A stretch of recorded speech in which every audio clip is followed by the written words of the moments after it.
After a long day's work, a young woman grows tired of waiting in Seattle's cold, unrelenting rain.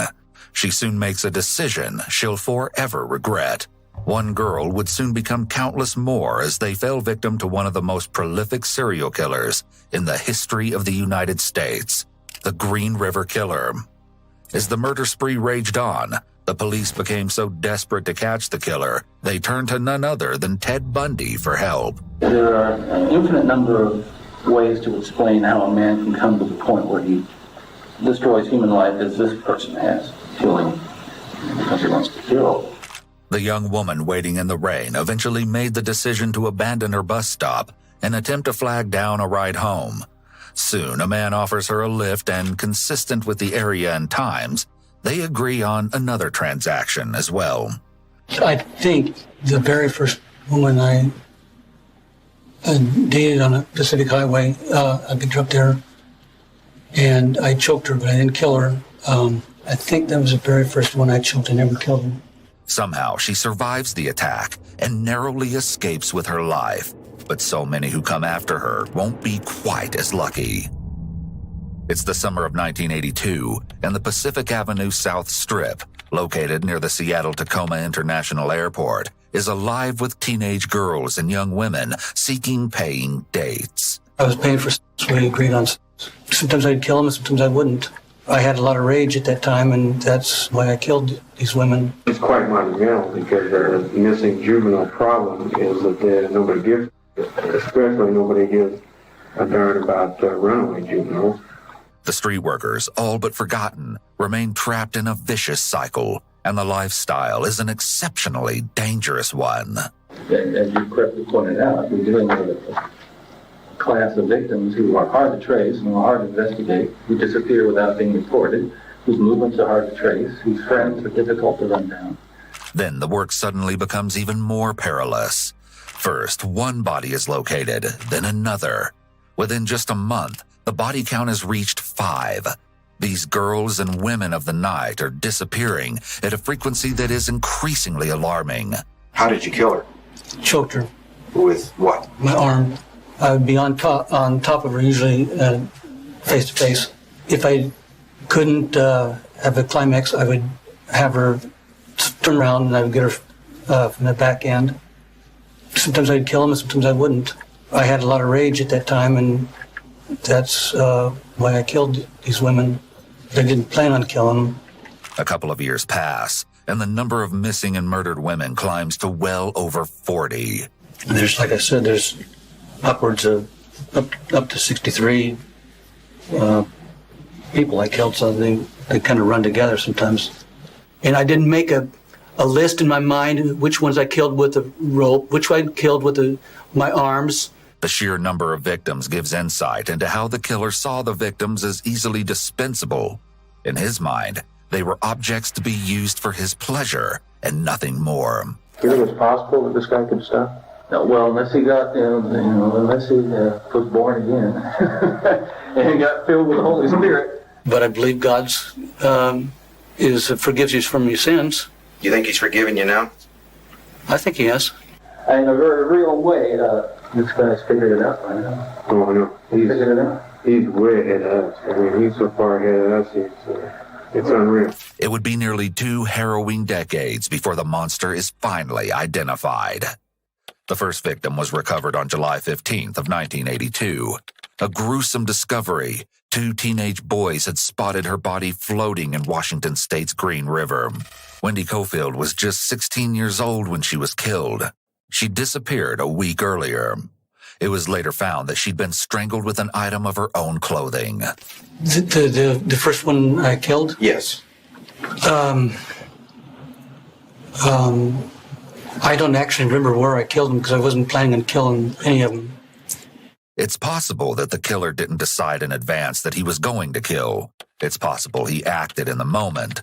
It should be noted that impulsivity is a sign of antisocial personality disorder. However, committing murder is likely something that he fantasized about, so the idea was likely something he'd been considering before actually committing the crime. At this point, Wendy's death appeared to be an isolated event. Everyone hoped that was the case, but it would soon prove to be the beginning of a murderous rampage like no other. Then another body. Deborah Bonner, age 23, was located just a few weeks later. Within a month, the body count quickly climbed to 5, with the discovery of a Marcia Chapman, age 31, Cynthia Hines, age 17, and Opal Mills, just 16 years old, all found at the same Green River dump site. Maybe I better tell you something about the dump sites. The most prevalent that we had right off the bat was the 5 right in the river. Mm-hmm. And he dumped them in there for a reason. He dumped them in there. He dumped Coalfield and company in there because he didn't think they'd be found. He must have had some reason for believing that. The beautiful area that had once provided a heavenly ambiance had quickly transformed into hell on earth. Why don't you tell us what you can remember about Number 4, I think, was Hines. Okay. She was the one who was in the river. I don't actually remember where I killed her. After I first I had with her and killed her. So he was returning to the dump He site. does. He's returned to his dump sites, not just to bring bodies back, but probably in the interim. That he's returning, if if only to drive by, he's returning to check those dump sites out after he's dumped the body there. I can almost guarantee it. How about after we found him? I don't know. We wouldn't touch it with a 10-mile pole.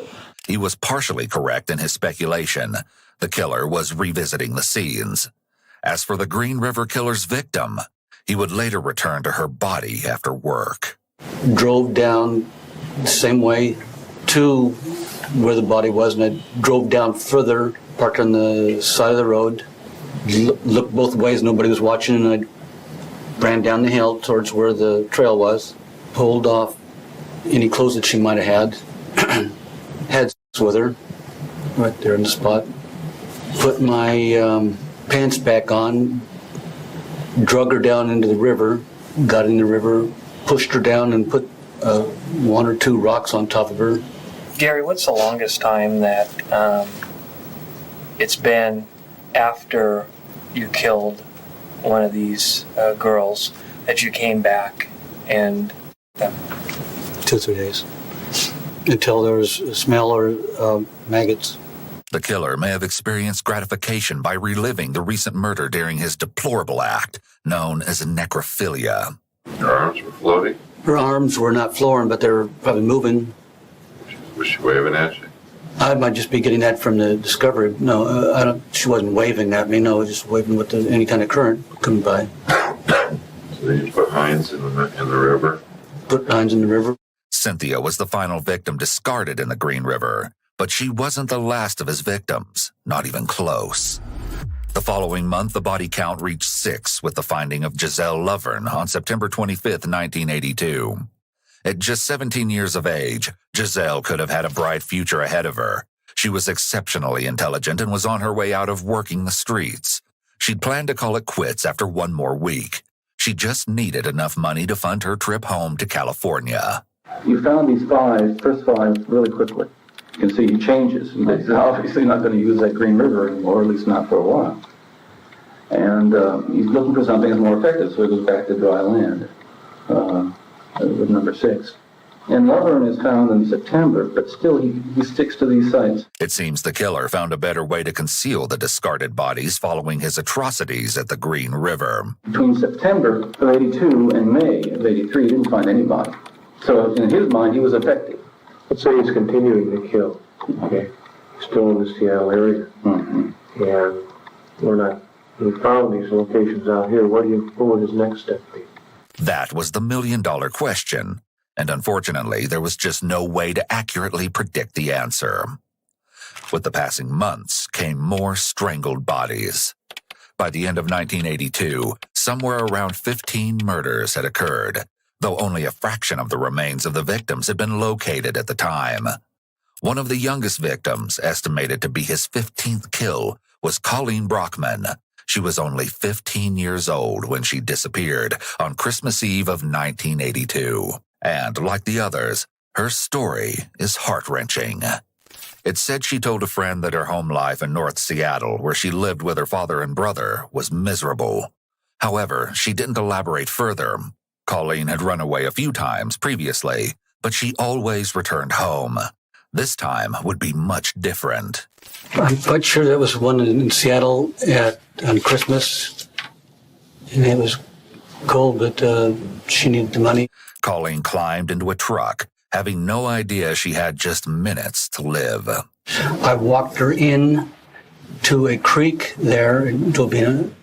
I walked her in some 20 feet, put her on the bank side towards the road. I don't think I went back and I think I had all of her clothes. But I remember I walked her upstream. Walked her or drug her? Drug her up. Feet first, I think it was feet first or hands first. I don't know, but it was upstream, uphill, next to the stream in the road. If her hands were over her head, I put her that way. If her feet were there, her hands behind her, and left her there. Describe her. Race, height, weight, age. She's, I'd say, 14 to 16, maybe at the most 18. Light color hair, the puffiness of her cheeks, the Baby fat. baby fat. But this photograph looks like this girl has something on her teeth. Does that look familiar? To the braces, eh? Colleen's remains weren't located until 18 months after her disappearance. Sadly, it was the braces on her teeth that helped identify the teenage girl. As the months rolled by and the bodies continued to accumulate, the girls and women working the streets lived in fear, always looking over their shoulders. The speculation on the part of law enforcement was endless. Detectives found the level of frustration hard to bear as they raced to identify the assailant. The efforts always proved futile. They were further demoralized each time another body or set of remains was located. The horrifying spree raged on. At its height in 1983, as many as 5 more women would disappear in as short as a month's time. It's estimated that the Green River Killer had already killed approximately 20 of his victims by April of 1983. All the while, law enforcement was absolutely baffled, with no idea on how to stop him, never mind uncover his identity. What do you think's motivating? The desire to kill. In some way, who knows? I mean, in the detailed recesses of his mind, how this particular behavior pattern evolved. There are an infinite number of ways to explain how a man can come to the point where he destroys human life as this person has. He's killing because he wants to kill. That was just downright killing. I wasn't there to rape her. On the night of April 30th, 1983, 18-year-old Marie Malvar was working as a prostitute when she climbed into a truck.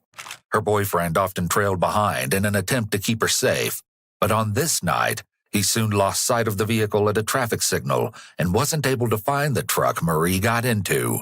Sadly, Marie would never be seen alive again.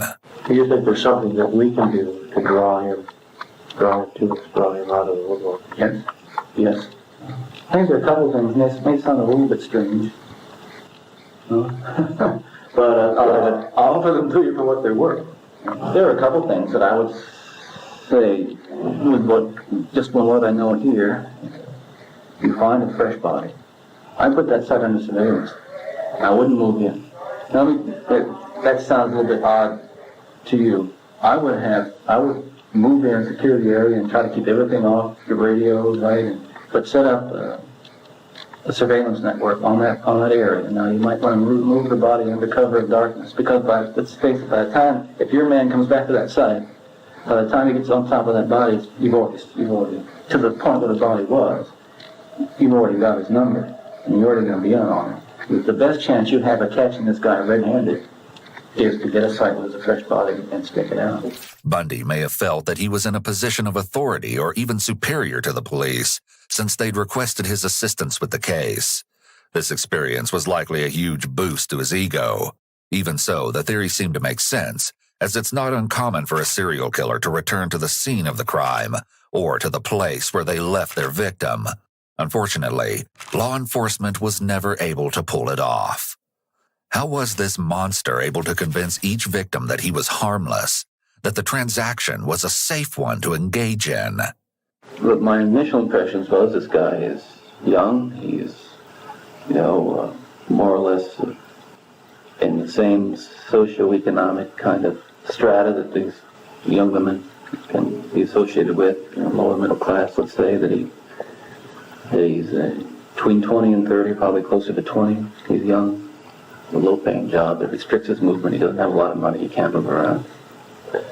My gut reaction is these girls are being approached by somebody who really puts them at ease. It was true. Police would eventually learn that the killer did have an unassuming appearance. He was fairly young and clean-cut, yet unremarkable. One of the few victims who survived his attack described him as boring and dull, in fact. The serial killer consultant contributed an idea to the detective. Have you ever sat down and asked these girls, what kind of person do you think the Green River guy is? What does he look like? How old is he? And I'll bet you the guy would turn out to be older. Maybe wearing a business suit, or maybe, maybe unshaven. But I bet you the last person they would expect to be the killer would be one of their own peers. Bundy was most likely spot on, relating to the street worker's assumption of the killer's appearance. Maybe it was the age-old case of a wolf in sheep's clothing. It was no surprise that Bundy was also quite intrigued by the killer's morbid work. In terms of when your victims disappeared, when they were found, where they were found. It's kind of fascinating watching some of this unfold. But this guy is learning. He's trying to find the best way to dispose of his bodies he can think of. Bundy may have even been envious of the mysterious Green River killer because he hadn't been caught yet. Maybe it's possible, though, that Bundy and those close to the case overestimated the Green River killer's abilities. Areas of vast wilderness were at his disposal, after all, nearly in his own backyard. He took advantage of his surroundings, and it worked in his favor. And as the investigation continued, the killer tailored his methods as he saw fit. That's when I started burying them. And when I started taking them out where I wouldn't go back. You had an urge to go back and have As I went back, I did have an urge, but I didn't do it. The killer's attention to detail, however, was questionable. When he approached a teenage girl or woman, appearance wasn't much of a deciding factor. She could have had a mustache, I probably wouldn't have known. I can't remember the faces because after I killed them, I couldn't look at them anymore. He may have avoided looking at the faces of the victims in an attempt to dehumanize them. If he didn't see them as real people, maybe the killings were easier to commit. It seems they were all crimes of opportunity. Each victim had simply been at the wrong place at the wrong time. The killer also had a conveniently selective memory. He was able to recall minute, insignificant details while failing to remember those of importance. Amazing you remember the junk better than you do the... Yes. It's clear that the killer viewed his victims as unimportant and insignificant. He didn't see them as people. The only thing he cared about was fulfilling his own desires. Through the course of interviews conducted over the killer's eventual arrest, detectives were finally able to get answers to some of the burning questions that had gone unanswered for so many years as they tried to make sense of how he remained at large for so long. When the crime scene tape was up, did you ever drive by or see the area where they recovered her? No, I stayed away from those areas. I just didn't want to be, because I've heard sometimes they film people to come in and film everybody like they did with these sites, because guys like to come back to see where they kill people and they're in the audience. I've heard that. Through the interviews also came the revelation of another sadistic ritual the ruthless killer took pleasure in. As if taking their lives wasn't enough, he also took from the victims the few things they had. There's no evidence there's no jewelry. Why is he doing that? Mm-hmm. We keep a minimum amount of evidence. No fibers, no hairs. Doesn't want. He may have a thing for clothes, but more likely, this guy doesn't want to be caught. Leaving a victim nude is the best way to leave the least amount of evidence. True, but that wasn't the only motivating factor behind leaving the victims bare. The Green River killer was the epitome of cold and calculating, as you'll see. Did you take anything from this particular victim, take her clothing or anything? Every one of them almost I took the clothing because I'm not to wear it or anything like that. It's just because maybe the hatred of the women that I like to have. with no clothes on. He loathed the women so much that he believed they didn't even deserve their clothes. Maybe this was his effort to inflict even more punishment upon them after their deaths. For whatever reason, however he got to this point of killing prostitutes, it may have been a deliberate determination on his part that these were easy prey. It may be that he had something specifically against teenage prostitutes. What would you then do with the clothing?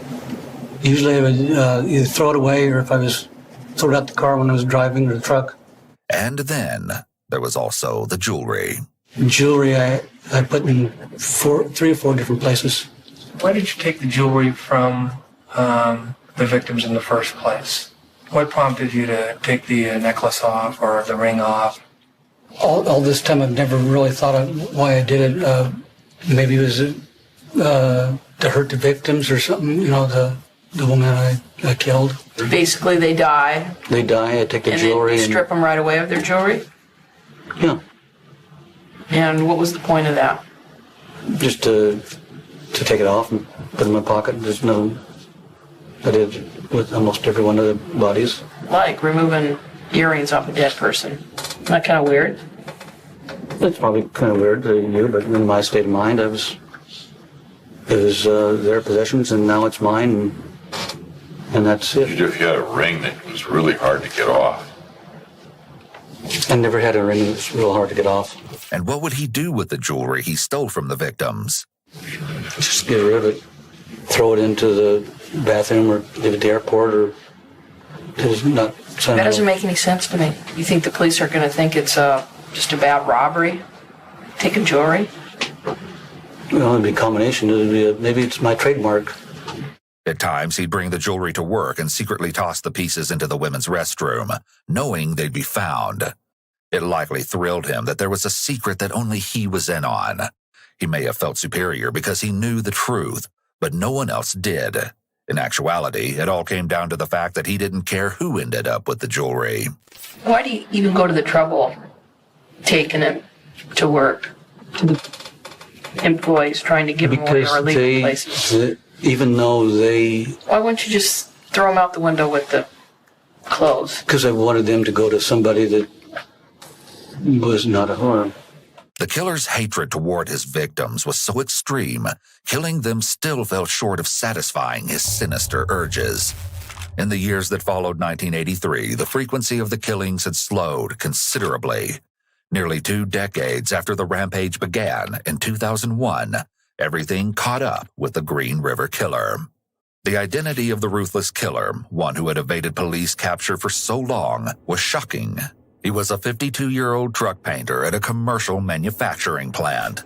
His name was Gary Ridgway, and that was just the beginning.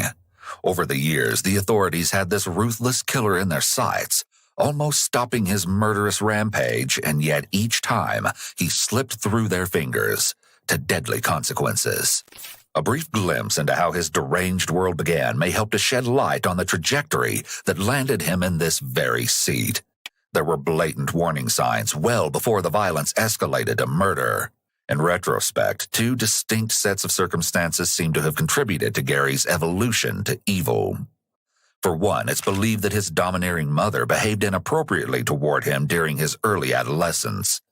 Gary admittedly harbored inappropriate feelings toward her, and his father harbored a distinct hatred toward prostitutes.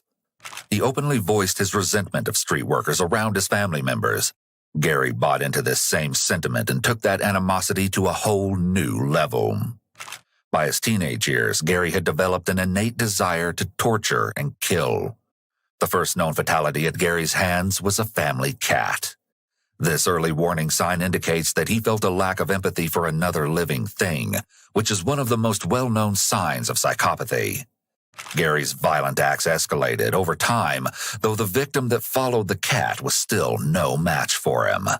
He lured a 6-year-old boy into the woods, where he stabbed the child in the abdomen. Miraculously, the child survived. During this time, Gary wasn't performing well in school, and his IQ was estimated to sit somewhere in the low 80s. Not far into adulthood, Gary had immersed himself in the world of adult entertainment workers. Even the contraction of gonorrhea didn't faze him. Interestingly, promiscuity is often a sign of psychopathy.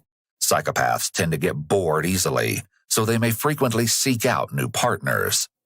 Through all of his killing years, Gary was able to balance a job, 3 consecutive marriages, and 1 child. The life he led didn't seem consistent with one that a serial killer would lead, and maybe this contributed to his ability to go undetected. He was able to blend in, and though psychopaths do not experience feelings the same way that other people do, they are able to mimic emotions. This helps them manipulate those around them, and it's clear Gary did just that. When he's doing all this, he can't be conducting normal relationships with people. His whole life is upset. He might find it hard to hold a job, hard to get in relationships with other people. Yet Gary fooled everyone around him through all the many years of his killings. What follows is an interview he gave after his arrest, where he begins to shed light on how he was able to go undetected for so long. That day, I went to work like normal. I don't know if it was overtime or not. About 9 o'clock, I was called into the office. I was brought into the office by the plant manager. Don't let his soft-spoken demeanor fool you. This coward agreed to provide information in order to avoid the very fate that his victims never had a say in: a death sentence. Well, Gary, what we tried to do based on content of the proffer and the agreement was we'd like to start with is the bodies that are still out there. Every day that goes by, there's a chance that a house can be built on one. 10 to 14 bodies out there that we are unaware of, we have not found. So, Possibly the most frustrating element of this case is the fact that Gary didn't go completely unnoticed over all those killing years. Encounters with law enforcement became commonplace. In actuality, it wasn't long before he'd landed himself at the top of the potential suspects list. Unfortunately, the evidence to build a case against him had not yet been uncovered, and he continually managed to evade charges. Consequently, more lives were lost.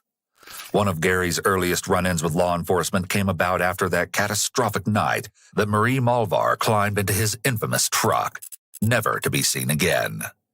Though her boyfriend lost track of the vehicle, he was able to locate a truck that closely resembled the one Marie had entered.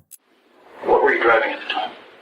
A 1975 Dodge pickup with maroon and primer. It will come as no surprise that the truck found by Marie's boyfriend happened to be parked in Gary's driveway. Melbar, it was pretty close to the house. It was only 5 miles away or so. When did the Des Moines detective come to your house He came in relation to Marie Malvar? I guess I was on strike then, and they came the next day or something. The next day? Yeah. And they walked right to the house and didn't look, looked around and didn't see anything. By the time the detective arrived, Marie was long gone. Her remains would not be located until 20 years after her disappearance. Another documented encounter with law enforcement came in 1984. By this time, Gary had made it high on the list of potential suspects. They were privy to his frequent transactions with prostitutes. There was suspicion that he could be the very monster they were looking for, disguised in a mask of mediocrity. However, it came down to the fact that there just wasn't direct evidence to tie him to any of the murders. At least, not yet. He agreed to a polygraph, and the test was administered on May 7th. Upwards of 40 victims had fallen prey to Gary by this time. Approximately half of the deceased had been recovered. And somehow, he passed. No deception was detected. How could this be? Given that polygraphs are notoriously unreliable, however, perhaps Gary had simply figured out how to beat the system. But maybe the polygraph was too general. I don't know. Maybe he was just something wrong with his mind. There's obviously something wrong with his mind. what'd you think? What were you doing? What was going through your mind? Excuse me, I don't know. I didn't. I just was going to take it and thought for sure pass it. You thought for sure you'd pass it? Yeah. And I didn't, I don't think what the questions weren't maybe precise enough to, I don't remember what questions were. He believed he'd pass for good reason. He'd already managed to get away with so many murders. He may have believed he was too smart to get caught. During the course of one of his many meetings, Gary provided officials with a saliva sample in 1987.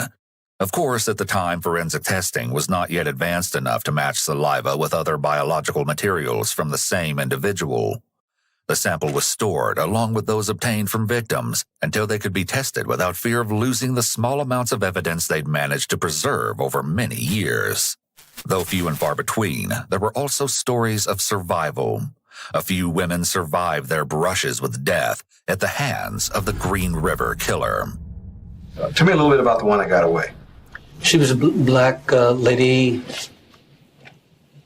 little heavy set, 5'10", bigger than what I could handle.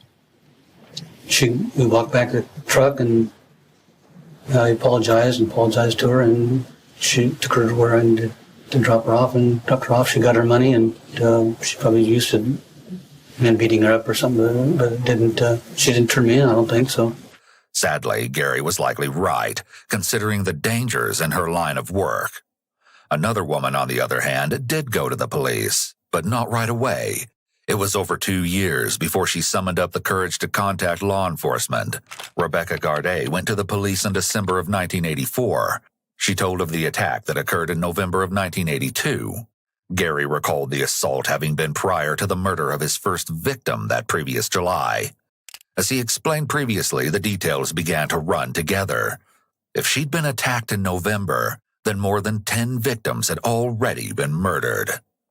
As a result of Rebecca having provided information to police, Gary was interviewed a couple months later, in February of 1985. He placed all the blame on Rebecca for the failed encounter. She bit me and I choked her. And I let her go. Say she bit you. What did you do then? I pulled it out of her mouth and choked her. How did you choke her? In the back. In the back? Yeah. You got your hands? You put her in a headlock? Or? My arm. Your arm. Why did you decide to choke her? Because she bit me. Why? You say you choked her for about 15 seconds. 20 seconds, I don't know. You say you dated a lot of girls. Has this happened with any others? No, it hasn't. But you may have no other incidents with no other girls except this one particular one that we're talking about that you choked. Yes. What would have happened if she died? Well, I don't think she. I don't think she would have. Do you know anything about chokeholds? No. Gary likely blamed Rebecca in an attempt to justify his actions to police. She bit me. I don't know. He knew that it's his word against hers, despite the fact that his story didn't make sense. And then came the conclusion reached by the detective. Gary told me that he hoped that nothing would become of this. However, if it did, that he could understand, and it might teach him a lesson to where he would never go out and hire girls again. I recommend that this case be placed in the closed file. We have identified our suspect in the Gardy assault case. Rebecca does not wish to prosecute for the assault. I think her intention was just to identify a possible Green River suspect. Gary should maybe be looked at a little closer, possibly relating to other assaults. And just like that, Gary had managed to evade law enforcement once again. But eventually, Gary Ridgway was finally caught. The ruthless killer's spree was finally brought to an end, thanks to a forensic technique known as short tandem repeat and the saliva sample obtained in 1987. A genetic profile of the strangler was produced, and he was quickly linked to 4 victims, and that number would grow considerably with time. In December of 2003, Gary was sentenced to 48 life sentences without the possibility of parole.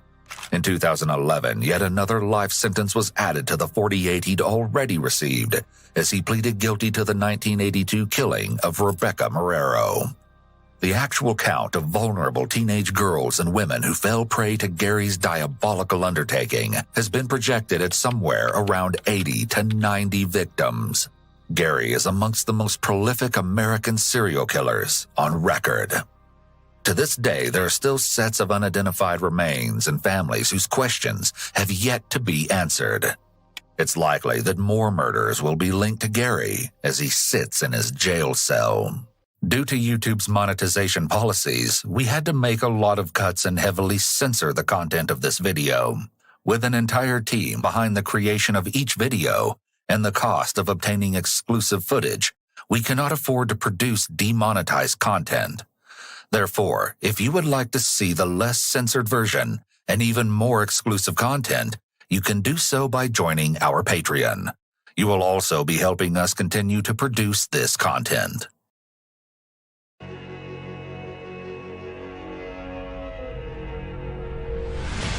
A quadruple murder rocks a small Kentucky town to its core. Oh, please, my brother has been shot. It was probably the worst crime scene I've seen in almost 20 years of doing this. As a mystery unravels. What would possess someone to kill a mother, a father, and a daughter? What could have happened, and why did it happen? A homegrown horror is unmasked. The way her body was found was particularly disturbing. I'll never forget that, ever. Leaving grieving relatives to seek justice. Before that, I was not a person that carried a weapon. Needless to say, things changed. There's evil in this world. I'm Troy Roberts. I've come to Western Kentucky to find out how a beloved and God-fearing family was killed and to learn what would drive someone to commit such a brutal and senseless murder.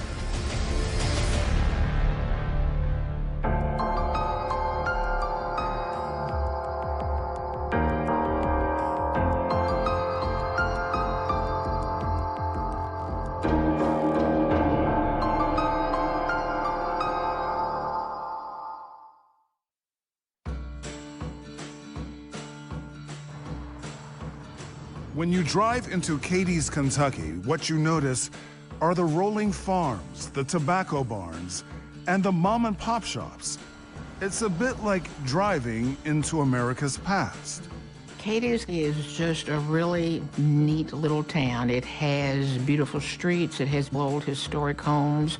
The people are very proud of their contributions to the history of Western Kentucky.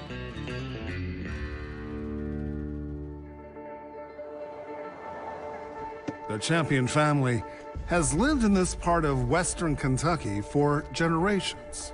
Hi, I'm Troy Roberts. I'm Lisa Champion. Thanks for having me. It's beautiful here. Well, it looks better when it's not as wet. We've had an extremely wet February.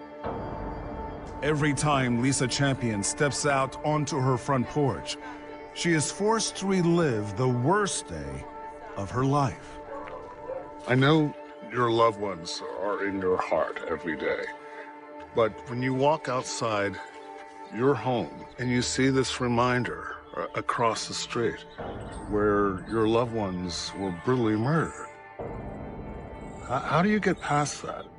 It's very difficult. I harbor a lot of anger, much anger, but there's some days where I'll just break down crying, just wailing.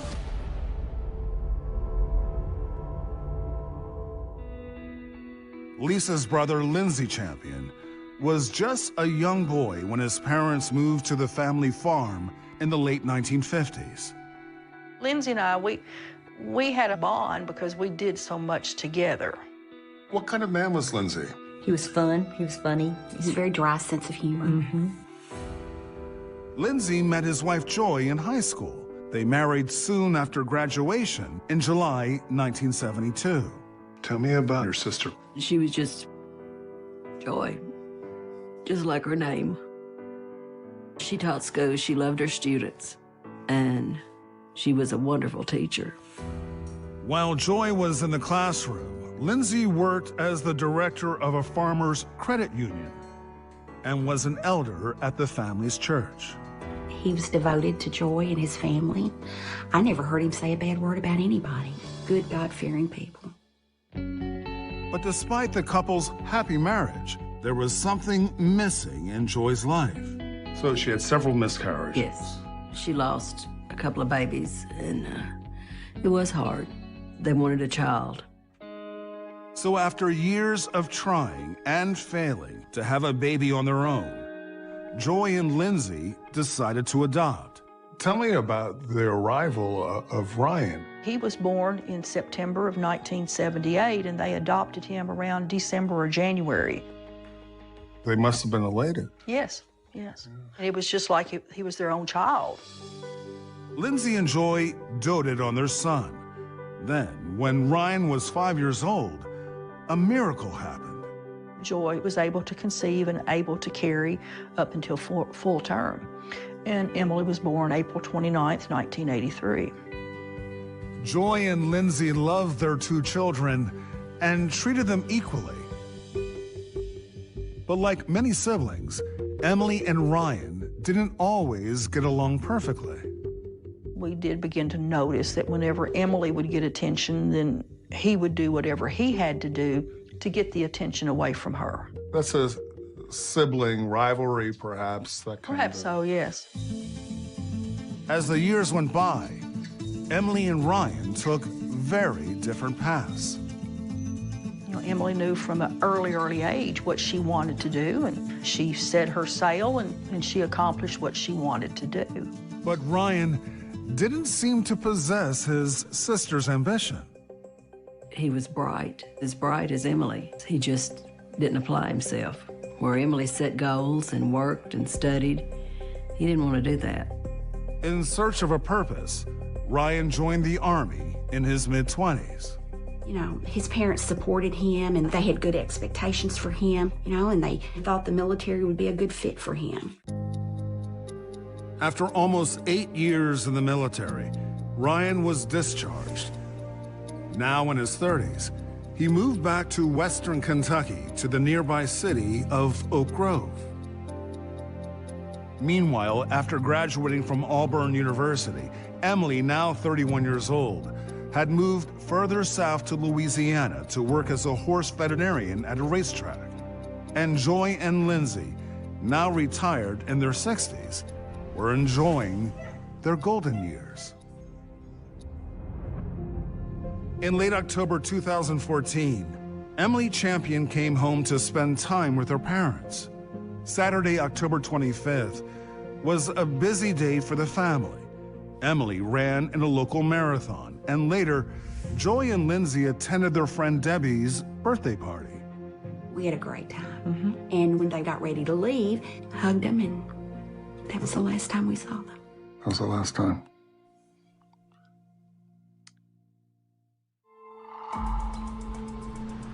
The next morning started off just like any other Sunday. Lindsay and Joy attended services at Katie's Church of Christ.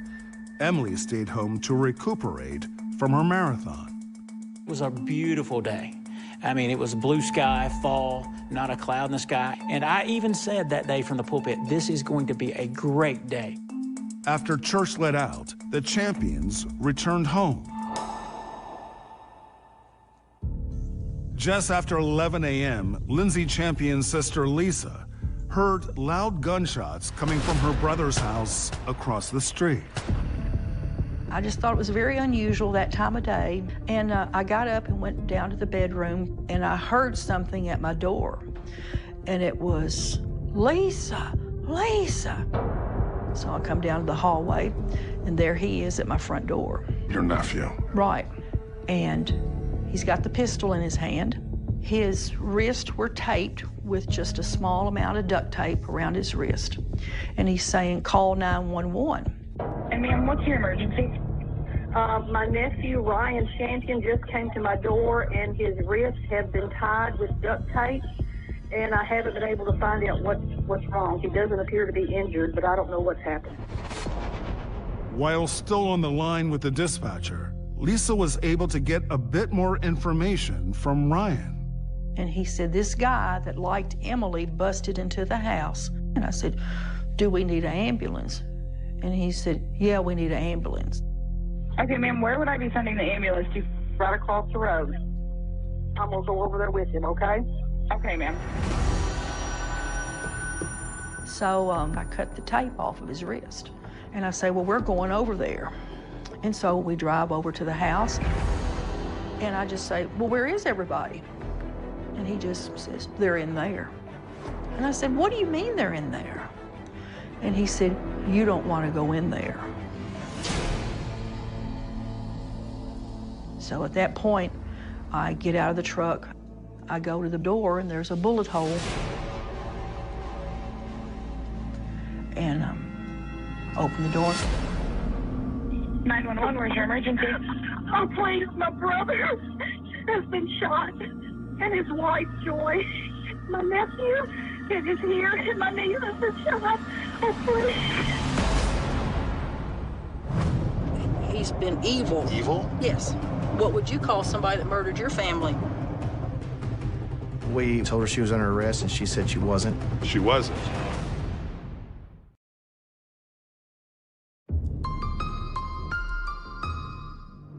Oh, please, my brother has been shot, and his wife, Joy. My nephew is here, and my niece has been shot. Oh, please. Lisa Champion had just discovered the bodies of her brother, sister-in-law, and niece gunned down in their home. Only her nephew Ryan had managed to escape. Emergency responders are arriving now. And so from there, they pretty much took over.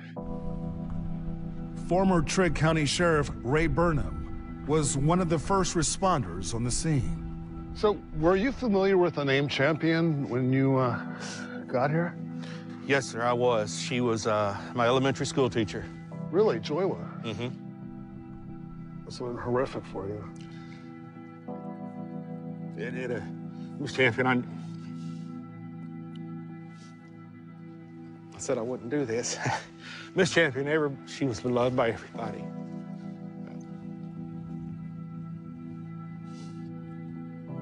She was a great teacher. Everybody thought a lot of her.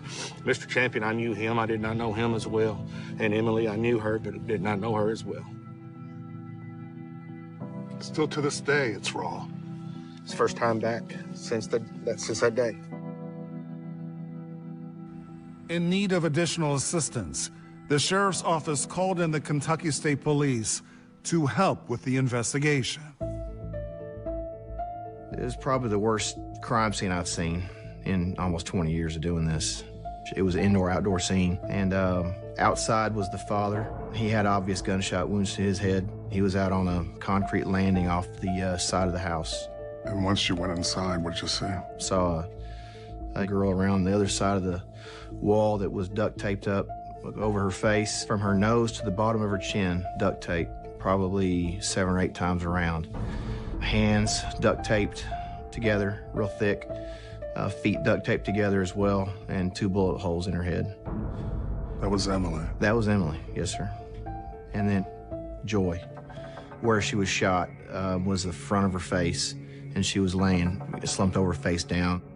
In addition to the 3 members of the Champion family, police also discovered a 4th body inside the house, an unidentified male.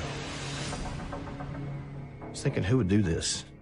Who would come in there and do this to this family, and who was the guy laying on the floor? In search of answers, Sergeant Miller went back outside to speak with the tragedy's sole survivor. Ryan said he had been at his parents' home with his sister when suddenly they heard someone enter the house. Ryan said that he and Emily were in the living room, and he heard somebody come in, and they both thought that it was their parents home early from church. But it wasn't Lindsay and Joy. It was a man Ryan recognized. His name was Vito Reservato.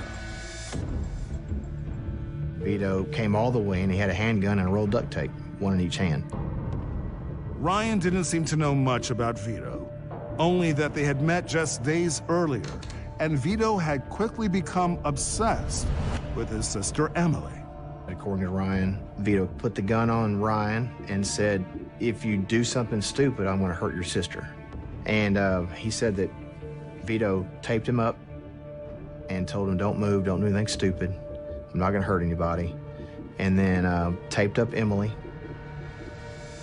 The parents arrive at the house, and what happens next?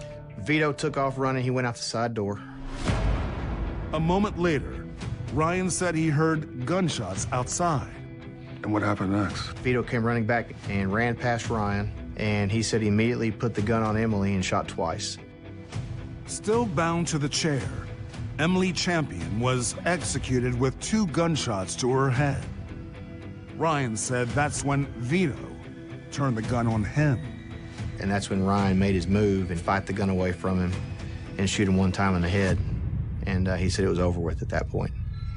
What Ryan couldn't explain was Vito's motive. What reason could Vito have had to kill the Champion family? As Ryan recounted his ordeal, word of the murders began to spread around the small, close-knit town. Friends and family were already rushing to the scene. When we got there was yellow tape and police, and Lisa told me that Joy and Lindsay was dead, that they'd been shot. And I remember screaming. And a few minutes later, I said, "Where's Emily?" And she said, "She's there too." And then I said, "Where's Ryan?" And she said, "He's in the ambulance over there." I said, "Is he hurt?" And she said, "No." And that was all the details I knew at that time. So what was your gut telling you? I was in shock. I just couldn't think beyond that they were gone, and I just couldn't believe it. You know, what could have happened? And why did it happen? That was exactly what investigators wanted to find out. Did the Champions have any known enemies? None. I never could find anybody to ever say a bad thing about them. Just good people.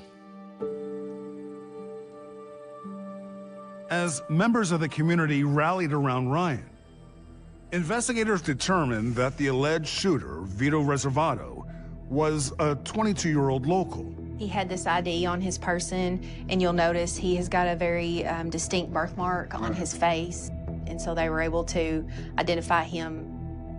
Vito Reservato? Yes. Who was he? Can't really tell you a whole lot about Vito's background. I know he had a young child. When this happened, friends and people who knew of Vito were shocked that he was engaged in this kind of behavior. Any criminal past? No criminal past. Investigators wondered, why would a young man with no record suddenly snap and kill an entire family?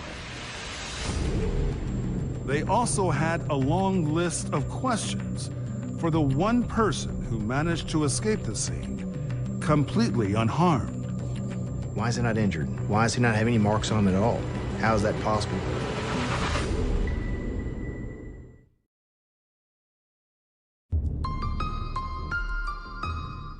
Police have a long night ahead of them as they try to figure out what would possess someone to kill a mother, a father, and a daughter. It is very obvious that these people were loved in this community. Officers also found a 4th body. Police believe it belongs to the man who murdered the 3 champions. As investigators continued to process the brutal crime scene late into the night, they soon realized things were simply not adding up. Why would Vito kill the woman he supposedly was infatuated with? Ryan's story that Vito was obsessed with Emily just didn't make any sense to me. It turns out Lindsay Champion's sister Lisa had also been skeptical of her nephew's story from the moment he showed up at her front door. She especially had trouble believing that the alleged killer, Vito Reservato, had become instantly obsessed with her niece. Emily is a little bit too much like me. She's not somebody that you would warm up to quickly. She was a wonderful young lady, but I thought, I can't believe that somebody falls head over heels in love with her automatically and is just infatuated with her, so infatuated that they resort to doing something as drastic as what he did. And I thought, this just doesn't make sense. So why was Vito at the house that day? Police needed to investigate further. As they continued speaking to the survivor, They were eager to learn more about the relationship between Vito and Emily. As it turned out, Vito had recently worked for Ryan. Ryan did odd jobs. He did construction work and remodel bathrooms and stuff like that. So he said he had hired Vito because Vito was down on his luck, needed some money, and he was going to hire Vito to help him work. According to Ryan's initial story, he met Vito just days earlier on Thursday, October 23rd. He brought Vito over to his parents' home to help gather some tools, and it was then that Vito first met Emily Champion. Ryan said while they were there, Emily was there too, and Vito became fixated on Emily. So much so that Ryan was scared for Emily. Ryan told detectives that Vito began making inappropriate comments about Emily, comments that made him feel so uncomfortable that he ended their short-lived partnership that very same day. And while investigators tried to corroborate this story, Ryan was talking to the media. Is that hat okay the way it is? The day after the shootings, Ryan appeared on the local news. I mean, this has been a horrific 24 hours. How are you personally holding up? You seem remarkably composed.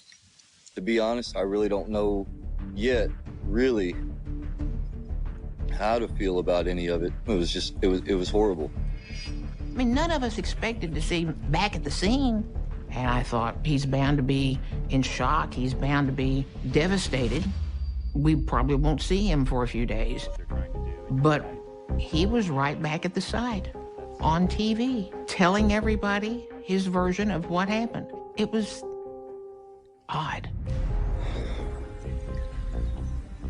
My parents were unbelievably good people. Unbelievably good people. Over the next few days, Ryan would continue telling his story to the press. Meanwhile, detectives spoke with Vito Reservato's roommates, and they revealed some startling new information. What did Vito's roommates tell you? Vito's roommates said that Vito had been down on his luck for money, and all of a sudden they said one day he seemed happy. And they said, you know, what's gotten into you? And they said, somebody's hired me. I've got a job to do. You know, my baby will be taken care of and I'll be taken care of. According to Vito's roommates, this mysterious new job was going to pay Vito $30,000. So we dug in further, and he had told his roommates that a boy named Ryan had hired him to kill 3 people. Did Vito's roommates take his story seriously? Not really. Not really. They thought he was just full of it and just talking out of his head, really. If the roommate's story was true, it could help explain why Ryan was uninjured on that fateful day. But could Lindsay and Joy Champion's only son really have wanted his loving family killed? And if so, why? To get to the bottom of it all, Sergeant Miller brought Ryan back to the scene of the crime. We had about a 2.5-hour reenactment that we did at the scene. We called Ryan out there, and there was nothing believable that he said that matched logic. Ryan's contention was that he had to fight Vito for the handgun after Vito had shot the mother, the father, and Emily. And he was so unbelievable, he said that when Vito ran past him to shoot Emily, Vito looked at Ryan and said, "Excuse me." He said, "Excuse me." He said, "Excuse me." And I just don't, that's just unbelievable. Didn't happen. The investigation did show that they were romantically involved, and it was apparent that she actively participated in the planning of these murders.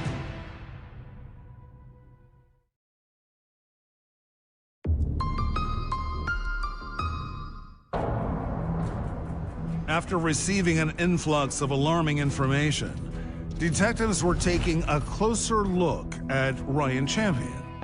So 3 days after the murders, they had him reenact the crime the way he claimed it had gone down. Ryan's contention was that he had to fight Vito for the handgun after Vito had shot the mother, the father, and Emily. He said that's when he came to me and put the gun in my face and realized that the gun had run dry, and he dropped the empty mag and put a new magazine in the gun, racked the slide forward, and that's when Ryan made his move. But there was a hole in his story that Ryan couldn't answer. The gun used in the murders had a magazine that held only 7 bullets. 4 bullets had been spent shooting at Lindsay, 2 at Joy, then another 4 at Emily, for a total of 10 bullets. Simple math was a big problem for Ryan because the magazine only held 7 rounds, so Vito was not reloading when he took the gun from him. And so I told him that, and he said, that's not possible. And I said, Ryan, it's simple math. And he said, I don't know what to say to that. And I said, I bet you don't. After Ryan's reenactment, police brought him to the station for more questioning. We sat there and talked for, it seemed like a 3-hour interview. It was an interview that turned into an interrogation. And we had a couple words, and he just looked at me. And he said, I didn't kill my family. And I said, Ryan, it's not a question at this point. I know you killed your family, and we're going to prove you killed your family. But in order to arrest Ryan, Kentucky State Police needed additional evidence to prove that his son would kill his entire family without a clear motive. So detectives dug deeper, turning their attention to the duct tape that was used to bind the victims. Well, Ryan contended in every interview that he was taped up first because he was the biggest threat to Vito. And so we thought, well, maybe we can look at the duct tape and show that Ryan was not taped first, he was taped last. It was a shot in the dark. This is the tape that we found on the floor at the crime scene. And this is the end of the tear that was on Ryan Champion. And if you look at it, you can see how it perfectly fits in there. And it matches a perfect tear. And that's significant because? It shows that the last piece of tape torn from this roll was used to tape Ryan. This refutes his story completely that he was taped up first. These discarded strands of tape were suddenly proof positive that Ryan had lied about this sequence of events. But did that make Ryan the killer? While investigators worked quickly to figure that out, Ryan remained a free man. So did you see Ryan again after this? When we went over to the house to pick out clothes for the funeral. Did you have any substantive conversation with him about the circumstances surrounding not a lot. murders? Not a lot, because we were just kind of biding our time. The police just said, you know, that they were doing their investigation, and, you know, we didn't want to alienate him right away in case he slipped up on saying something. Your gut is telling you, my nephew killed my family. And you're around him? I can't even imagine how hard that would be. It was. To look at him and think, you know, you did this. You know, and part of me just couldn't, my head knew it, but my heart just couldn't accept it. That someone we loved and raised could do that. Did you fear for your safety in the days after? Sure. Before that, I was not a person that carried a weapon. Needless to say, things changed. On October 31st, 5 days after the murders, the Champion family gathered to make funeral arrangements for Lindsay, Joy, and Emily. We had to go to the funeral home, and it was discussed with the funeral home director. We were concerned about the safety of everybody because he was still on the loose. You know, if he would murder Joy, Lindsay, and Emily, and Vito, who's next? What else would he do? Police weren't going to wait to find out. The duct tape was enough to put it over the edge to get probable cause for the arrest. And so we see him, and we tell him he's under arrest, and he acted shocked, and he went away with us. He was charged with the murder of Emily Champion, Lindsay Champion, Joy Champion, and Vito Reservato. He was also charged with kidnapping, and that applied to his sister, Emily Champion, because she was bound heavily with duct tape. What was your reaction when you learned that Ryan was finally arrested? It was inappropriate behavior for in a funeral home, But I'm in the back of the parlor, and I'm trying to get everybody's attention, and I'm saying, they got him, they got him, they got him. And it was like a charismatic church service is what I felt like. You know, because everybody's rejoicing. Thank God. Thank God. Not only is he being arrested for what he's done, but we're not going to have to deal with him. We can grieve without him being there pretending that he cared. With Ryan behind bars awaiting trial, the champions were at last able to lay their loved ones to rest. But the case was far from over. Police still wondered what possible motive Ryan could have had to kill his family, and why did his would-be accomplice, Vito Reservato, end up dead beside them? Video evidence from a local Waffle House was about to provide some startling answers.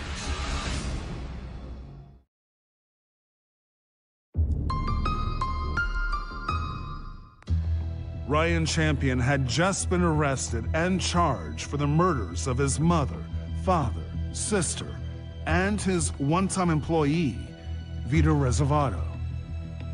But investigators still didn't understand what role 22-year-old Vito played in the murders until an unexpected tip came in from a few towns over. We got a phone call from a gentleman that frequents the Waffle House in the neighboring town of Oak Grove. And this gentleman said that he knew the Champion family, and he thought that he saw Ryan and Vito and some woman that he didn't know who she was at the Waffle House a few days before the murders happened, eating together. So we thought, let's go check it out. There, on the Waffle House security video, were Ryan and Vito. Here they come right here. This was 5 days. 5 days before? Yes, sir.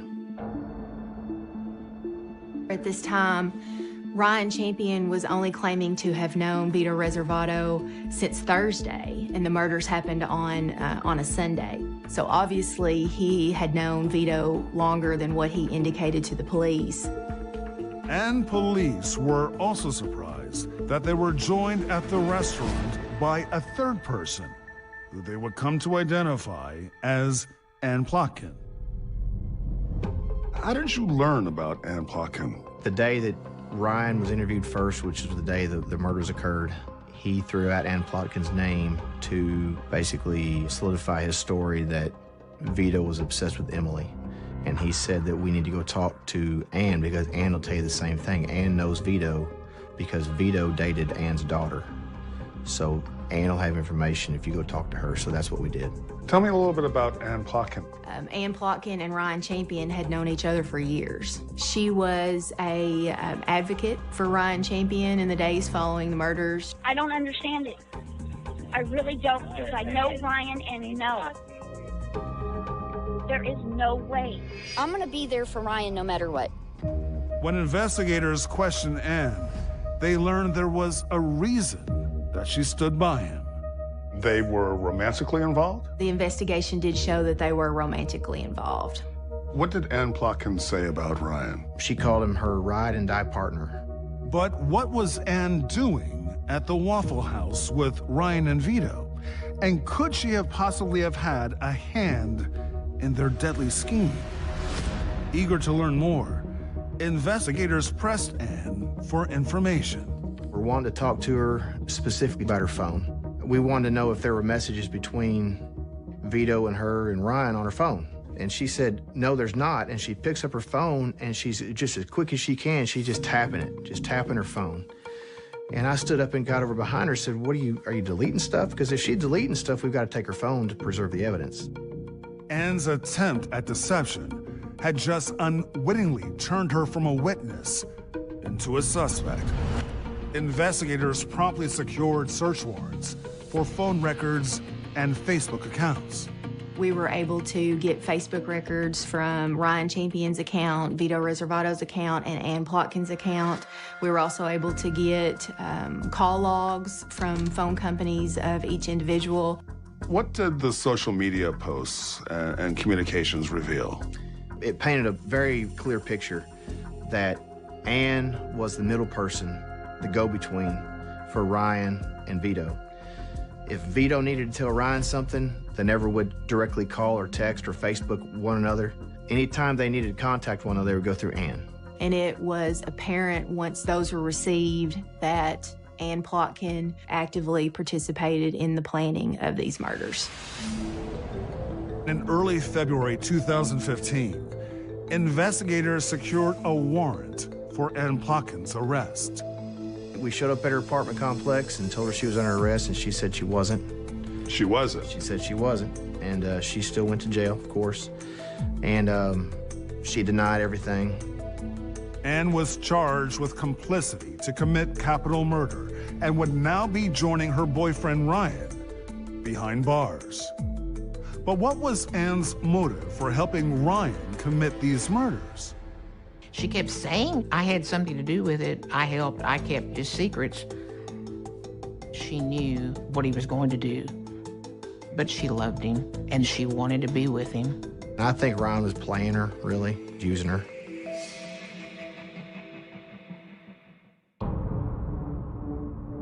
As for Vito Reservato, the man who was both accomplice and victim, his motive, too, was plain to see.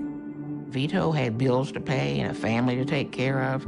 Do you believe that Vito may have carried out the murders and then Ryan turned the tables on him and actually killed him? I don't, because the shots were all headshots. Why is that significant? Vito had no gun experience. We talked to several people, friends and family. They'd never seen him shoot a gun. They all said he was scared to death of guns. But Ryan was in the military. Was Vito the fall guy? Investigators thought so. So what do you think happened that day? I think Ryan killed everybody. I think Ryan killed his mom, his dad, his sister, and then he killed Vito to make sure that there weren't any witnesses. Ryan's motive was the last piece of the puzzle yet to fall into place. But investigators were inching closer to the truth. You also heard from Ryan's former girlfriend. I did. What did she say? She said anytime his parents were mentioned, he would get fighting mad. His face would get red, he'd start cussing, start shaking. She said that he hated his family. She thought it's because he felt belittled because I guess, you know, Emily was a very successful equine veterinarian. But then you have Ryan, who really couldn't hold a job. And I think he felt less than appreciated by his family for that. Was there any evidence that Ryan was mistreated by his parents? None at all. No evidence of that at all.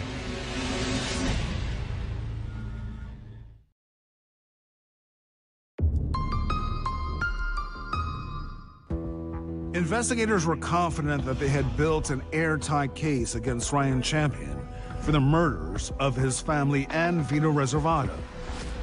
And after speaking with Ryan's family, they learned of a deeply rooted animosity, which may have been behind his actions. What is behind this hatred? Ryan Champion was jealous of his sister, Emily Champion. The Champions treated Ryan exactly like they treated Emily from everything that I was ever told, but Ryan, for some reason, believed that they favored Emily. Why would Ryan be jealous of his own sister? Because she was successful. She had a good job, loving what she was doing, and he felt like he had nothing. Did he believe that Lindsay and Joy loved Emily more than him? I don't know what he thought. They didn't. They loved them both. But it wasn't just hate that led Ryan to kill his family. He may have also been motivated by greed. Some members of the Champion family believe that Ryan wanted his parents' estate for himself. He wanted to inherit everything that, he would have easy street for a while. He'd have a house and some land and a little money, and, he wouldn't have to work. And there was an incident just days before the murders that may have finally pushed Ryan's long-simmering hatred for his family over the edge. The Champions were going to do an addition on their property. Ryan wanted to do that addition because he did do carpentry work. Lindsay and Joy did not hire Ryan to Absolutely not. do this. Why? That was way beyond his capabilities. Did that anger Ryan? I'm sure it did. In December 2016, 2 years after Ryan Champion was charged with murdering his family, prosecutor Carrie Ovey Wiggins was preparing for trial. So we're going to seek the death penalty. Correct, but short of trial, we were able to reach an agreement for the penalty of life without parole for Ryan Champion. He ultimately pled guilty to all the counts that he was charged with. What was the tipping point? You know, I can't tell you what moved him to accept the deal. I think he knew he was going to get convicted. Are you satisfied with Ryan's sentence? Not really, because he needed to feel the same thing that Lindsay, Joy, and Emily felt, if there was any way that that could happen. In May of 2017, Ann Plotkin pleaded guilty to her role in the Champion family murders and was sentenced to 22 years in prison. Just 2 years later, Ann was being considered for compassionate early release due to a terminal illness. The parole board did hold a hearing and denied that early parole. The next day, Ann Plotkin died in prison. In the wake of the murders, Vito Reservato's family and friends struggled to accept his involvement. They just did not believe how he could be involved in something such as that. And I can understand, because they didn't have all the details. Had they had all the details, they would probably think, what in the world possessed this guy to go along with this fool in this scheme?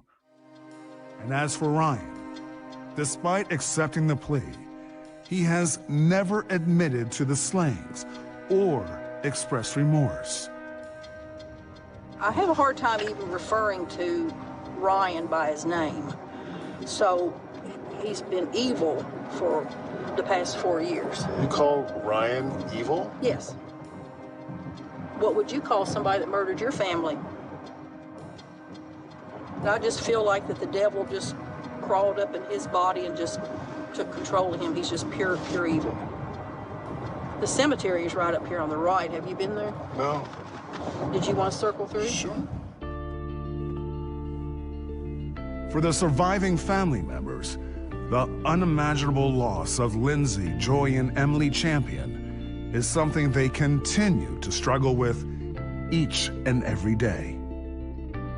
How often do you visit? Several times a week, and I usually come at night so that people don't see me, because I just like to be alone. What do you say when you're here? I just say that I'm sorry, and justice will be done.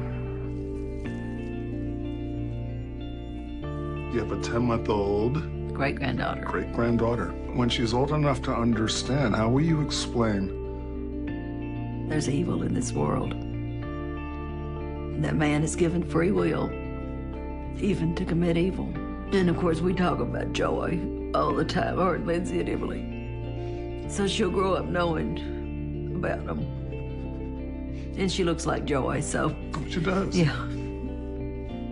So you have that reminder of your sister.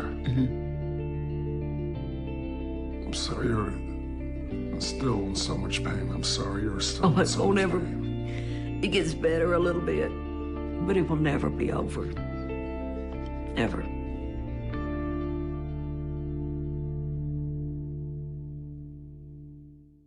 For more information on Killer Motive, go to oxygen.com.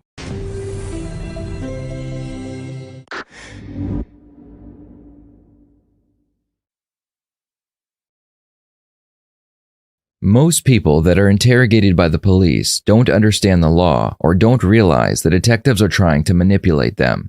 In today's video, we are going to take a look at the interrogation of a man who is no stranger to interacting with the police. This is Mark Denclaw, and he was the president of the Gypsy Joker Motorcycle Club.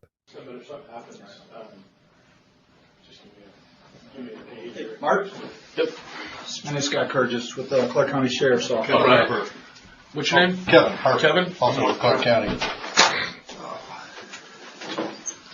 What's going on, fellas? Well, obviously we're not from Portland. A couple things we need to do before we chat, and then we'll explain everything. You're with a motorcycle club. You have some affiliation with one, is that right? I don't have any answers for questions like that. Okay. Well, the reason I'm asking is that a few months back, a gentleman named Jeff Sudan, you know him? He threw your name out in conjunction with kind of a repossession of a car, a collection of a car. Does that sound familiar to you? No. Jeff Sudan almost might. I'm not sure about that. It seems like Sudan rings a bell somewhere, but no, collections of a car. No, I don't know what you're talking about. But where do you live, sir? Down by Salem. Okay. What's your address? You answer. It's on my driver's license. It's I don't have your driver's license. You guys have my billfold. The reason Mark is being interrogated by the police is because a few months earlier, the police found the body of a man named Robert Huggins in a field. After weeks of investigation, the police would find out that Robert was an ex-member of the same club that Mark was president of. He had been banned from the club for stealing money from them to pay for his heroin addiction. Robert did not like being kicked out of the club, so he decided to break into Mark's house, tie up his girlfriend, and steal money from the home. Mark quickly found out what Robert did, and he gathered some men from his club and he took Robert's life. How did the police find all this out? A member of the club who was also a drug addict had been imprisoned for possession, and he said way too much during a recorded phone call with his girlfriend. Okay. And you're living with a gal down there, is that right? No, I kicked her out. Oh, she comes and stays. She stays, but she can only stay for 3 days at a time. She's kind of a transient. Huh. Okay. I took her off the lease, and the people that I rent the house from said she can only stay for 3 days at a time. So if somebody looks in the house, they'll see all her stuff in the bags and stuff all piled there on the floor. When did you kick her out? Which time? I kicked her out a lot of times. Numerous times? Yeah, she just calls me, and she's with no place to go and stuff, and get tugs on the heartstrings, and I pick her up and let her stay for a little while again. It's a love-hate thing. Okay. So how long did she stay there before the in and out started? She was there from the time I moved in until, well, I mean, not steady. She's never been steady there. She's always gets kicked out or moves out and goes and stays with somebody else for a while. She's kind of transients around. And what's her name? Nicole. Okay, so this last time, how long was she? So there's my background. That's it on Nicole. What else you want to know? Okay. Is Nicole the problem here? I mean, I know that she's had the cops over a few times. Okay. And she's had problems with the hospital and her. Tell me about the hospital. Well, if you don't know about it, then that's not what you're talking to me about. You'd already. Do you know what I'm talking about? Is that what this is about? No. Is it about the other night? It does involve Nicole. So Okay. I don't know what the hospital thing is, so if that's not part of Nicole's issues, then...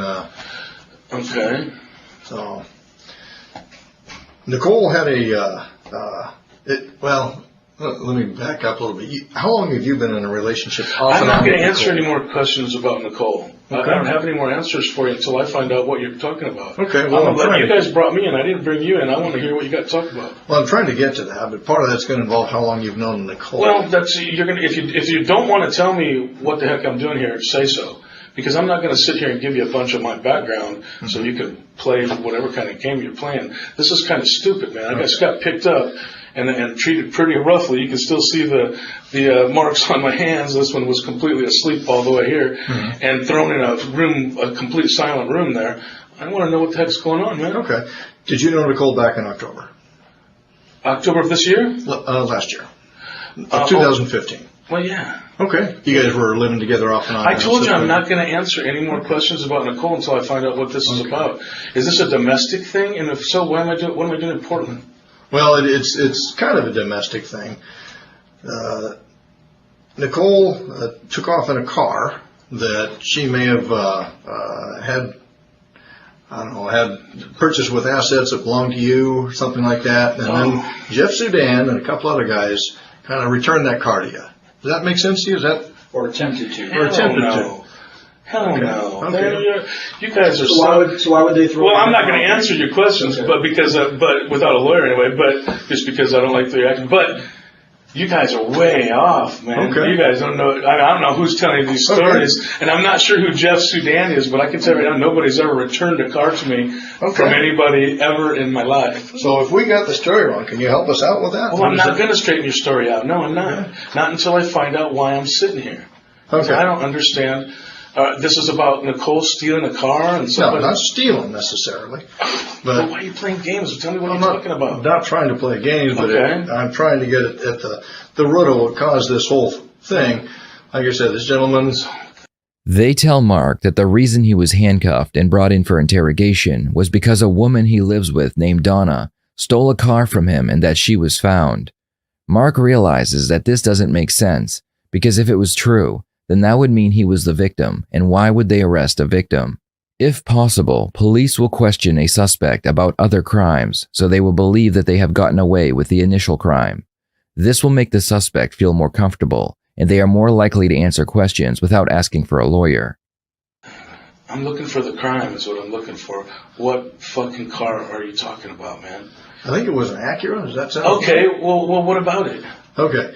She took off in an Acura. No. No? No. Okay. You're wrong. I'm not gonna tell you the story because it's a personal story and there's no crime that I'm not gonna press charges about anything. Okay. And I would be the only, in the story that you're talking about, there's only one person in the world that could press any charges about it, and that'd be me. Okay. And I'm not pressing any charges on her. All right. And nobody returned any car, and she never took any car from anywhere. So you got the story completely wrong first. Okay. So before you come talk to me about those kind of stories, you should get them right. Okay. Get them straight, man. How would I get them right without chatting with you? Well, because I'm not here to give you information. That's not what I'm about. I'm not a cop.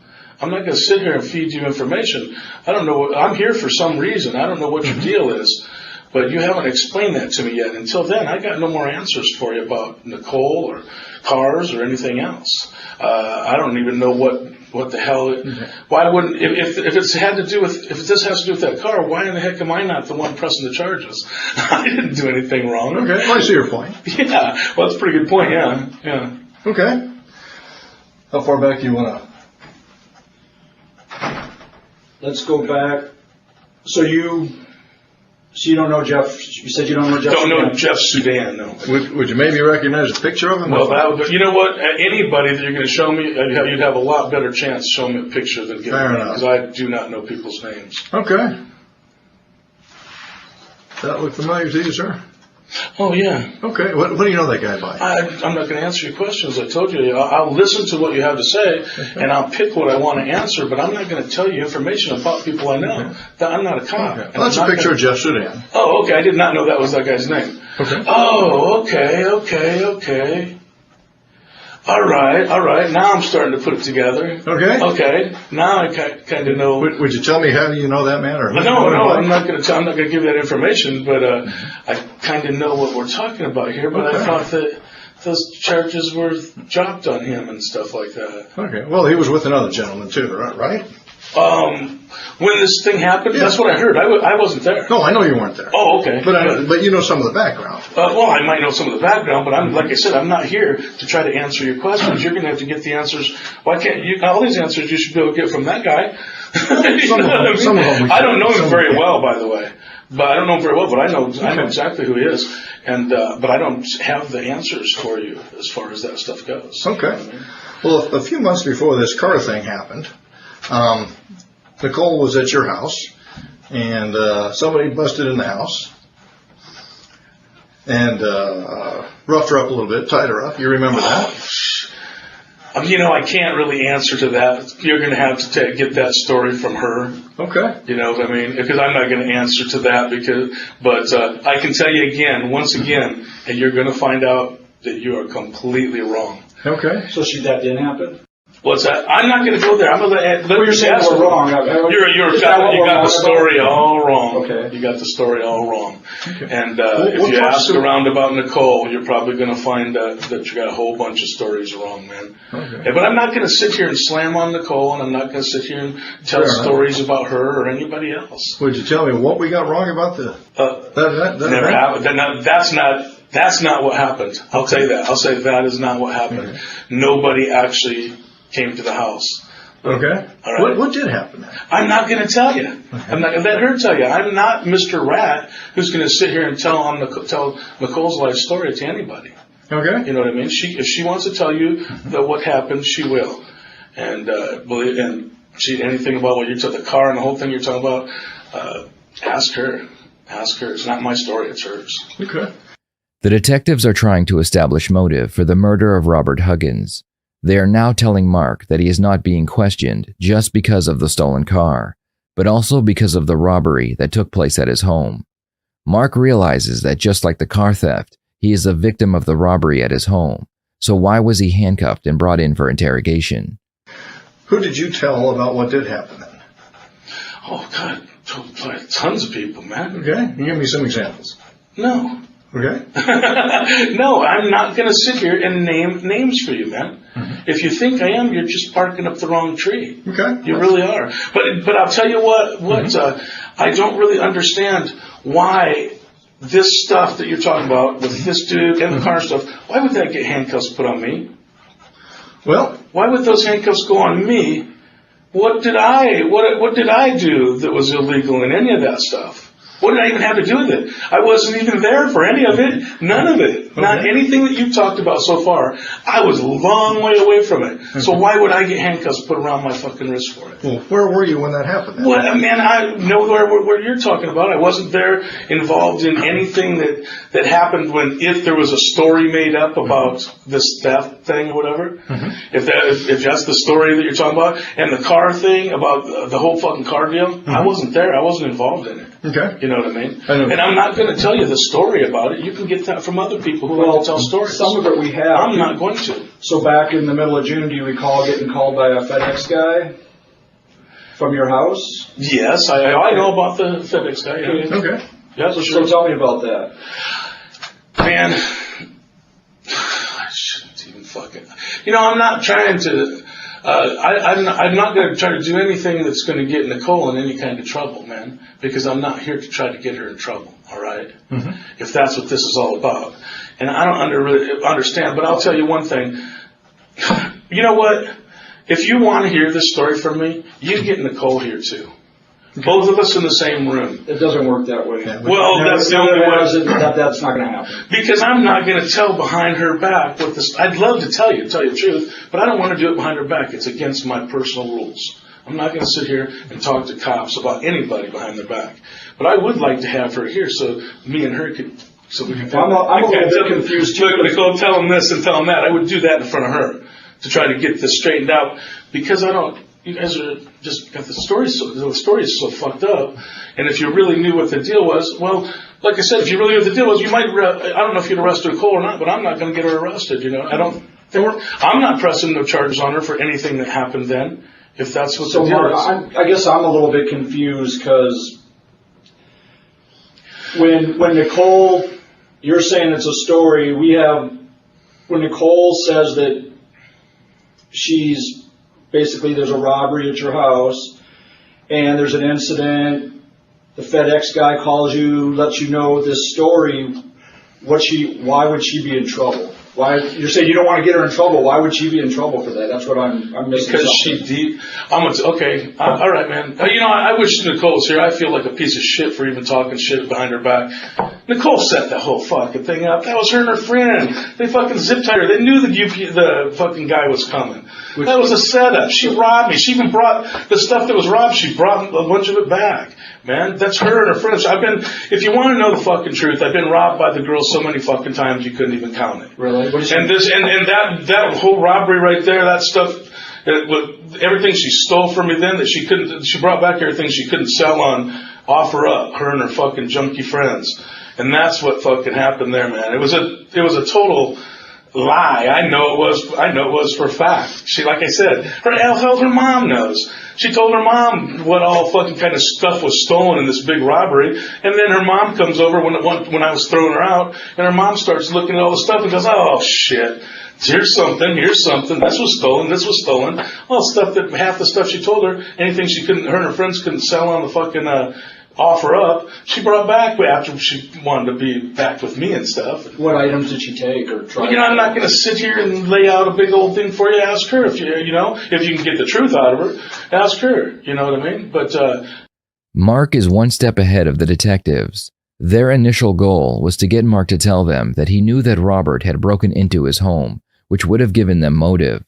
Mark knows this, so he tells them that it was Nicole who broke in, and that she even brought back some of the stolen items. It's a risky move because it requires that Nicole tell the police the same thing, which would mean she is admitting to theft. After telling the detectives that he knows it was Nicole, Mark still wants to know why he's being interrogated. I'm not going to be your storyteller, All I can tell you is you're barking up the wrong tree, and I don't even know what the fuck it has to do with you guys if I'm not mad about the shit. If I forgave her for everything that you're talking about, I know about the car. You got the car story completely fucking wrong too. Okay. You know what I mean? But she was an asshole in that story, and I can't say I forgave her for it, but I sure as hell didn't go press no charges on her, and I was told to at the time. I was told by a lawyer to press charges on her. And I told the lawyer, I said, man, all my life I've been telling people, don't use the cops to handle your business. So is this my price? Is this where I go against my judgment and go have her fucking arrested or something like that to get my shit back? In any case, it's my own personal problems. I chose to live with them. I lost a lot because of the girl, you know what I mean? But I'm not pressing the charges, so I don't see why you guys care. Okay. Who's her junkie friends that were helping her? I'm not going to tell you names of people. You didn't hear me the first time? I'm not sitting here naming people for you. All I'm doing is telling you you got your stories really screwed up. And I don't even know why you care. Because I sure as hell ain't going to press no charges on her. I'm telling you that. So, if it's about Nicole, and why would I get handcuffed up and brought in like that if you guys are mad because Nicole went and bought a fucking car with my money or whatever the fuck might happen? For the first time since the interrogation started, the detectives mention Robert Huggins, also known as Bagger Bob. Okay. Is Bagger Bob part of that? Part of her junkie friends? Bagger Bob? Yeah. That ring a bell? What you talking? Yeah, I know who that is. He's fucking the guy that got killed about a fucking year and a half ago. Okay. Yeah. Was he one of the ones who set this up with Nicole? Man, you're going to have to, if you're trying to like tie that into this or something like that, you're going to have to talk to Nicole about that. Okay. Well, I was asking you because you said it was her junkie friends, and I assumed that meant you knew who junkie friends were. No, not the kind of junkie that I heard he was. She's not that kind of a junkie. Okay. Can you help? What kind of junkie is he? I don't know. I'm sure you probably know better than I do. So when you say her junkie friends... Yeah, I'm not talking about any of our ex-fucking club brothers or anything like that. No. Okay. All right. I'm talking about her friends, not my friends. Got it. Okay. So was Bagger Bob one of your friends, not hers? Yeah, well, like I said, actually, now that fucking you're starting to bring his name into it, and he got killed, now I don't think I have any other questions to answer for you. Now I think having a lawyer here might be a good idea. Okay. Sorry. I think that'd be a good idea if you're starting to ask questions about a dead guy. Mark says that he thinks he may need a lawyer because they are asking questions about Robert. The problem is, most people will continue to talk to the police for many reasons. First, they are curious about how much information the police actually have against them, and they don't realize that a lawyer will get a discovery for them, which will have every piece of evidence the police have. The second reason is, they believe they can convince the police that they had nothing to do with the crime, so they answer questions in a way to make them appear innocent. And lastly, people believe that asking for a lawyer will make them look guilty. Okay. Well, let me clarify something with you. Okay. Do you want us to keep chatting, or do you want to talk to a lawyer? I need to know that. Well, if you want to tell me what I'm doing here and what reason, I may try to help you out with that. But if you're going to keep me in the dark, well, then I got nothing else to say either. Okay. So I still need to clarify with you that one point, because you mentioned a lawyer, and I need to know if you want a lawyer now or if we can keep chatting. This is what I need to know. You can keep chatting. I'll keep listening a little longer before I call in a lawyer. Yeah. Okay. When the FedEx guy called you, you came down to the house with a friend. Yeah. Oh, you went to your house by yourself? Or? Absolutely. Yeah. Okay. What did the FedEx guy tell you? He said fucking, I'm not going to get into the story. I'm not going to talk. I'm not going to talk about it. That's Nicole. Nicole's going to have to tell you that story if you want to hear something from her. If you got her all involved in this. Well, Mark, let me say this. We have you're saying their stories, so whether they're true or not, that's what we're trying to find out. Okay. Right. That's our job. Okay. To realize that, right? Sure. And as cops, so if there's incidents happen, we got to figure out what's true and what's not. Okay. And we do that by talking with people. Okay. Obviously, that happened a while ago, so we've been working on this for a while, months. Okay. That story starts a much larger story that we have.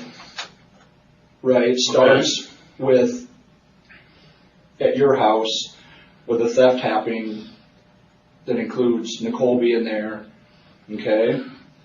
And there's a FedEx guy calls you, right? So this is where everything. That's why I wish she was here, so she could straighten some of this. So this has been going on for a while. And you keep telling us, talk to Nicole, get the story from her. Well, if she's the one that's involved in the story, you need to talk to the players. I'm not telling you to talk to her. I understand. I'm telling you to talk to whatever players you're talking about in your story there. You talk to them, and whoever you said rode there with me or whatever, talk to them. But you guys have got to also. So over the last several months, well over half a year, we have talked to a lot of people. Okay. And we can tell you right now, Nicole's in front of a grand jury. Okay. There is, you say talk to her, we have. There's a story there. Oh, okay, I didn't know that. So I'm just letting you know that. So we have a story, so we want to get your side of it. Gotcha, okay. So we know what's true and what's not true. All right. Interrogations are like playing poker, where both people are trying to outplay the other. Detectives will sometimes try and bluff their suspect by telling them they already know everything, because someone else who was involved already told them. If the suspect believes them, they may feel like they have to confess to a version of the story where they will get lesser or no charges. It's a tricky situation because if the suspect catches the detectives in a lie, they will realize they have nothing and end the interview. So are we going to tell you everything that we know? Of course not. Okay. I don't think you would expect that. All right. Well, what I do expect is for you to tell me where I fit in. What is my crime in these stories that you're talking about? What's my crime? Why the fuck did I get handcuffs put on me? I mean, I can hear you guys wanting to talk about this and that, wanting to get stories straight, but why am I getting treated like this? Why didn't you call me up and ask me to come in and talk? Why did you come and have me? Would you have come and chatted with us? I would have came in. I definitely would have came in, but I probably wouldn't have talked to you. Okay. And I'm not really talking to you now. I really don't have any answers for your stories. I'm not going to straighten your stories out for you and stuff. Especially unless I find out what the hell my part of it is. I'm interested in my own self, you know what I mean? And what do you mean Nicole's in front of a grand jury? What are you talking about? Like right now, she's sitting in front of a grand jury? That's right. Oh, wow. Shortly is my dog safe? No, your dog is safe. Okay, good. Excellent. That's very important to me.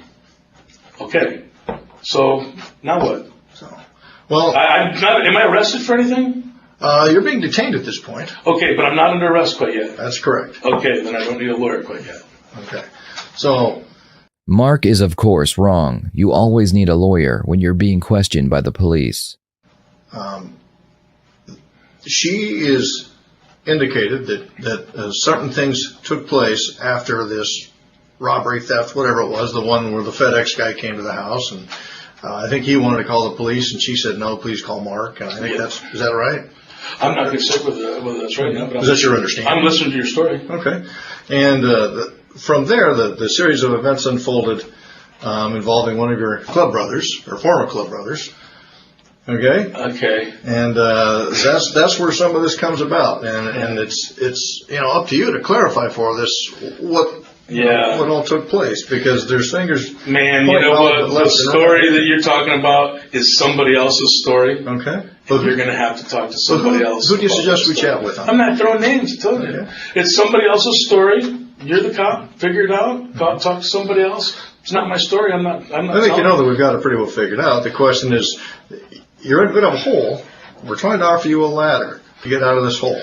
Man, okay? Because here we've got Nicole sitting in front of a grand jury right now, and she's testifying to them. Okay. We know what she's going to tell them. We presume. That's not an issue. We have other people we've talked to, and I think you know who most of those people are. Well, you think wrong, but anyway, okay. Okay. There's several others, either now or shortly, are sitting in rooms like you are. Okay. Okay. Well, tell me something that means something to me. None of this means much to me so far. And Nicole, man, she's got real problems, and her problem is she's sitting in front of a grand jury right now. Mm-hmm. I'm pretty sure her problems are going to probably unfold in front of them. So in any case, whatever, man. Talk to me about that later after she gets out of the grand jury. You'll see what I'm saying. Nicole's got some serious problems, and she's got some serious lying problems. And if all her lies blow up in her face today, well, it's about time. Maybe that'll help her out a little bit. Maybe this whole experience will help her quit making up bullshit and telling lies. So anyway, that's enough about Nicole for me. You got her in front of a grand jury. You got all the story you need from her. Now, what else would you like from me? Mark is waiting for the police to tell him they suspect him of committing a crime so he can ask for a lawyer. Like I said before, he is afraid of appearing guilty, so he wants the detectives to give him a reason to request a lawyer. The detectives know this, which is why they have not accused him of anything, and they've been very vague in their questioning. Well, I guess that depends on what you're willing to talk to us about. You don't want to give us names, so I'm not sure how we can talk about the folks that you think we should go talk to. I don't think you should go talk to anybody. I don't care what you do, man. I really do not care what you do. You're not telling me, what am I doing sitting here? You haven't even told me that yet. Why am I here? Because of things that happened to me? I'm here because of stuff that happened to me. What happened to you? What happened to you? You guys are telling the stories. You're telling the stories. We haven't said anything happened to you. What happened to you? Well, you said I was the one that showed up with somebody else in a car or something like that when the FedEx man called and stuff. You're telling me the story. Wouldn't that be something that happened to me? I thought you meant like you committed a crime. Or something. You are a cop to the bone. You're a cop to the bone. That's funny, man. Yeah. I'm acting like I committed a crime. I think you misunderstood me, Mark. Well, I think that you said something happened to me, a crime. Check it out. I think that you guys have your stories really screwed up, really confused, and I think that you're going to find that out. You're going to find. I believe if they got Nicole, if anybody's got Nicole, if anybody's got Nicole better, you should go maybe watch that little deal and see what you got in front of you there, and maybe you'll figure out what kind of bullshitter you've got and junkie you've got in front of you, and fucking in the end, then come tell me that I did something. I don't even know what you haven't told me that I did anything wrong yet. Do you suspect me of something? Well, help us get this unconfused. Because if you suspect me of doing a crime, let me know so I can get a lawyer. You know what I mean? Okay. I don't think we've accused you of committing a crime. No, you haven't. And that's why I'm still looking at these marks on my wrists and going, man, what a way to treat somebody who's not suspected of doing a crime. Okay. So help us get this thing unconfused. Because you're saying, go talk to people, but we don't know who to talk to. Here you go. Okay. All right, man. I'm going to help you get unconfused, all right? If you think that I did something wrong, anything, okay, any kind of crime, let me get my lawyer over here, and I will tell my lawyer, you know what? Give these guys a lie detector test. Just take a lie detector test. Don't make these cops suspect the wrong people. So if you guys think I did anything wrong, hit me with a lie detector test or something. I've got nothing to fucking hide.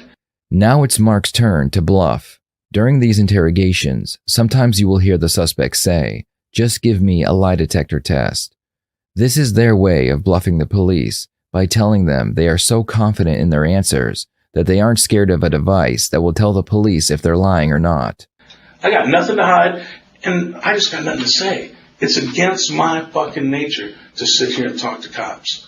Now, I told you more than I probably wish I would have already, okay? I should have even told you my name. You know what I mean? You got my name. You're playing games. You don't need to know my name. You knew my name before you brought me in here.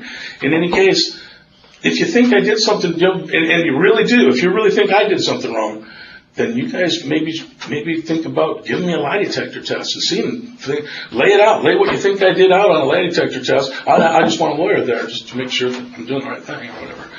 But I'm willing to do that just so you guys don't bark up the wrong tree. But I'm not willing to sit here and tell you stories like some piece of shit rat.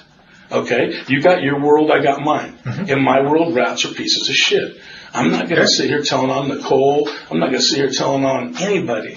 I'm not going to sit here telling on anybody for anything. Did she tell you that Bagger was one of the people who came and tied her up? I'm not going to answer any more questions for you. Okay. At all, or just about that incident?